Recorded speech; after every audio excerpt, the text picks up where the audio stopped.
ब्रजभूषण इस चैलेंज को स्वीकार क्यों नहीं कर लेते नार्को टेस्ट वाले को? असली बात पे तो उन्होंने कभी आज तक बात ही नहीं की। यहाँ से चैलेंज दिया गया नार्को टेस्ट का कि नहीं दिया गया? इन बेटियों ने चैलेंज दिया कि नहीं? अगर इतना दम है, इतना विश्वास है, इतना सच्चा है, इतना आत्मविश्वासी है, इतना तथाकथित युग पुरुष है, तो चैलेंज करे नार्को टेस्ट। दूध का दूध और पानी का पानी हो जाएगा। मुद्दे पर चुप रहोगे और डपली गान की बजाओगे, ये चलेगा नहीं। मैडम, शर्मनाक विषय है इस देश के लिए। क्या यौन हिंसा का कोई वीडियो हो सकता है? क्या 24 घंटे इस देश में हर महिला कैमरा ऑन करके उसकी छत्र छाया में चलती है? क्या हर चीज की वीडियो रिकॉर्डिंग संभव है? मैं आपको लीगल एविडेंस देता हूं मैडम।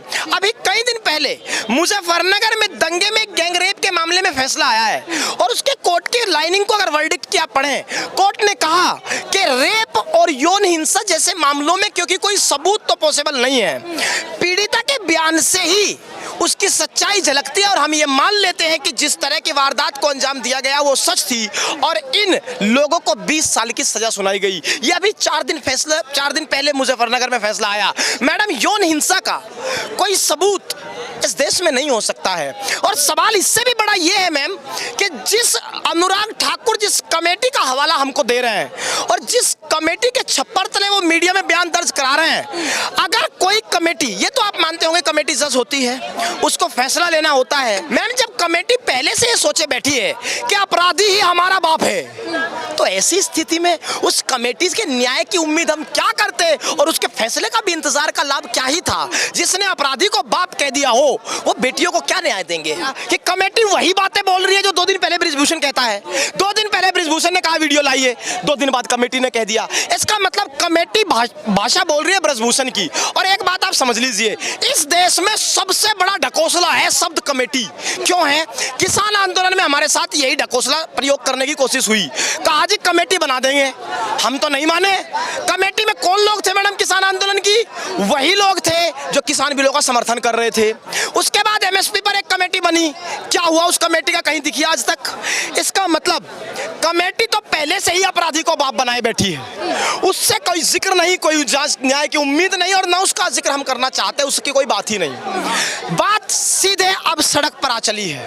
देश की सरकार से सवाल है और कटघरे में सरकार का वो रवैया है जिसके तहत सरकार और दिल्ली का कानून प्रशासन एक अपराधी की चौखट पर नतमस्तक खड़ा है। यही बड़ा सवाल है। लेकिन ब्रिजभूषण बयान दर्ज कराते हैं तो भी कहते हैं कि तमाम आरोप हैं जो बेबुनियाद हैं, मैं बेकसूर हूँ। उनका जो आत्मविश्वास है वो भी तो कुछ कहता होगा। वो बात करते हैं कि मेरे पास सबूत है, ये सबूत दिखा नहीं पाएंगे। मैडम, अगर ब्रजभूषण को इतना बड़ा विश्वास है, वो कहते हैं कि प्रधानमंत्री उनके साथ ही है, तभी तो नहीं कह रहे हैं कि इस्तीफा दे दो। अगर ब्रजभूषण को इतना बड़ा साथ है, इतना विश्वास है, इतना आत्मविश्वास है, तो ब्रजभूषण इस चैलेंज को स्वीकार क्यों नहीं कर लेते नार्को टेस्ट वाले को? असली बात पे तो उन्होंने कभी आज तक बात ही नहीं की। यहाँ से चैलेंज दिया गया नार्को टेस्ट का कि नहीं दिया गया? इन बेटियों ने चैलेंज दिया कि नहीं? अगर इतना दम है, इतना विश्वास है, इतना सच्चा है, इतना आत्मविश्वासी है, इतना तथाकथित युग पुरुष है, तो चैलेंज करे नार्को टेस्ट। दूध का दूध और पानी का पानी हो जाएगा। मुद्दे पर चुप रहोगे और डपली गान की बजाओगे, ये चलेगा नहीं। एक तरफ आप इंसाफ की लड़ाई लड़ रहे हैं, उधर ब्रिजभूषण कहते हैं कि मैं जूनियर पहलवानों की लड़ाई लड़ रहा हूँ, आप मेरे समर्थन में आइए। उनकी लड़ाई क्या है इस देश को आज तक पता ही नहीं लगा। लड़ाई का रूप जरूर दिखा, लड़ाई का रूप उन्होंने बताया कि मैं इतना बड़ा बाहुबली हूं, लेकिन इसकी लड़ाई का इलाज करके जाएंगे, इसे ऐसा करके जाएंगे। ये तो लड़ाई शब्द भूल जाएगा, आप इंतजार करिए। हाँ, तो सर जिस तरीके से ब्रिजभूषण बयान दे रहे हैं, लगातार टीवीओ पर आते हैं, दिल्ली पुलिस के सामने भी तमाम आरोपों को नकार देते हैं, तो इसके पीछे ब्रिजभूषण शरण सिंह की सियासी ताकतें क्या लगती है कि क्या उनके पीछे जो सपोर्ट मिल रही है उनको? ब्रिजभूषण ज्यादा दिमाग लगा रहा है मैम।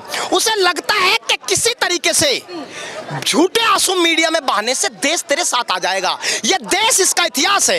ये रानी लक्ष्मीबाई के साथ रहा, ये 2011 में निर्भया के साथ रहा। ये इस तरह के पाखंड से बेचने वाला देश नहीं है। ये आज बेटियों के साथ खड़ा है।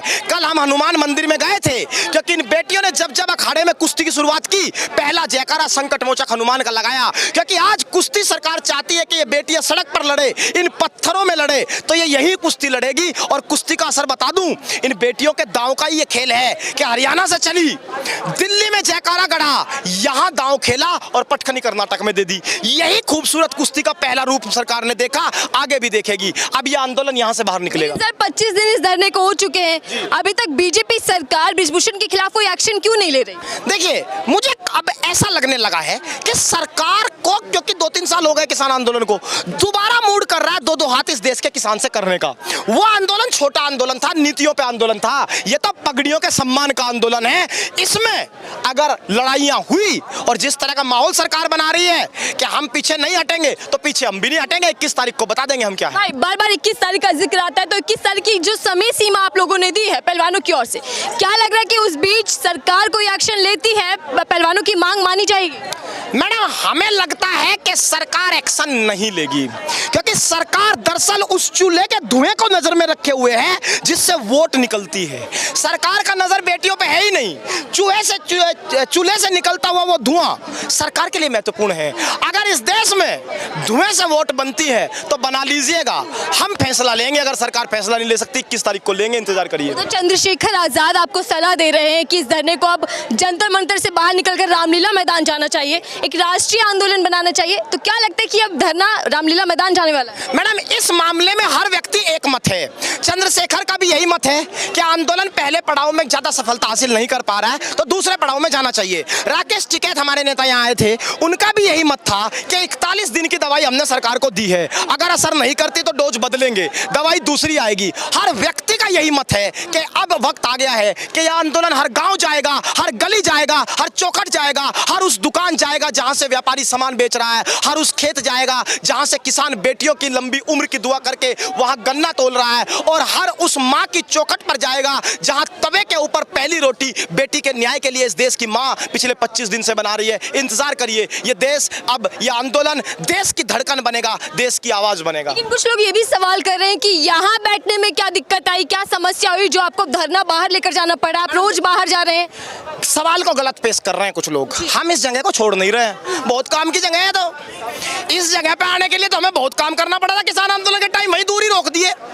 इस बार ठीक बैठे, यहाँ से तो हम जानेंगे नहीं मैडम, जगह यही रहेगी, केंद्र यही रहेगा। लेकिन हमें अलग अलग पड़ाव पर अब इस देश में पंचायतें करनी है, हर चौखट पर, हर गली में, हर मोहल्ले में।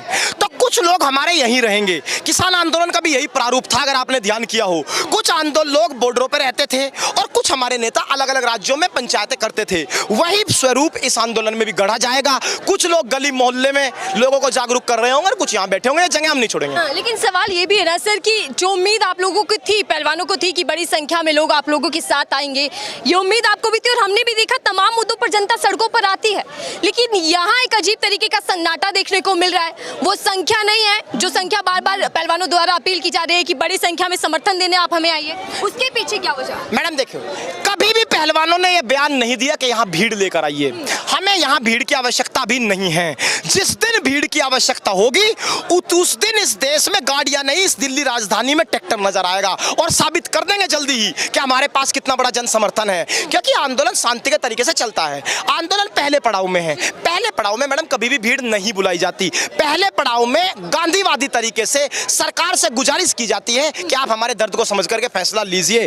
अगर पहले पड़ाव में सरकार पर असर नहीं होता है तो आंदोलन दूसरे पड़ाव पे आएगा। और भीड़ मैडम ये किराए की नहीं है, इसके लिए ये सरकार की भीड़ नहीं है कि एक बस बुक करके और ये कहते हैं कि क्योंकि आज प्रधानमंत्री ज्वाइनिंग लेटर अभ्यर्थियों को बांट रहे हैं तो कलेक्टर को कहा जाता है सारी भीड़ यहाँ लेकर के आओ। ये भीड़ किराए की नहीं है मैडम। वो लोग किसान आंदोलन के यही हैं, उन्हीं की ये बेटियां हैं। और जिस दिन भीड़ हमें इकट्ठी करनी होगी उस दिन बता देंगे कि इन बेटियों की कीमत क्या है और इन बेटियों की ताकत क्या है। उधर हरियाणा के सीएम खट्टर साहब कह रहे हैं कि आप लोगों को एक ही जगह पर सीमित रखना चाहिए धरना, बाहर नहीं निकलो क्योंकि कानूनी कार्यवाही चल रही है। स्विमिंग पूल हमारा और कपड़े खट्टर जी के, ऐसा नहीं चलेगा। खट्टर जी या तो अपनी मंत्री, जिस तरह अनिल विज ने बड़ी बात की है, उन्होंने बड़ा काम किया, साधुवाद उनके बयान को। उन्होंने कहा कि मैं भाजपा सरकार में जरूर हूं, हरियाणा सरकार में मंत्री भी हूं, लेकिन बेटियों के साथ खड़ा हूं और अगर मुझे इसके लिए सरकार से भी बात करनी पड़ी तो मैं करूंगा। या तो खट्टर जी ये बयान जारी करें कि मैं बेटियों के साथ हूं और उनके साथ न्याय होना चाहिए, और अगर बयान जारी नहीं कर सकते तो स्विमिंग पूल हमारा, कपड़े उनके नहीं चलेंगे, तय हम करेंगे क्या करना है, हमें ज्ञान ना दे। इंतजार कीजिए। चलिए ठीक है, बहुत धन्यवाद। कह सकते हैं कि दिल्ली के जंतर मंतर से धरना बाहर निकलने के बाद एक तरीके का पहलवानों ने सत्याग्रह छेड़ दिया है। सरकार से लेकर बृजभूषण के खिलाफ ये सत्याग्रह जारी है, 25वां दिन है और आने वाले वक्त में ये लड़ाई बढ़ने वाली है। फिलहाल के लिए दीजिए इजाजत।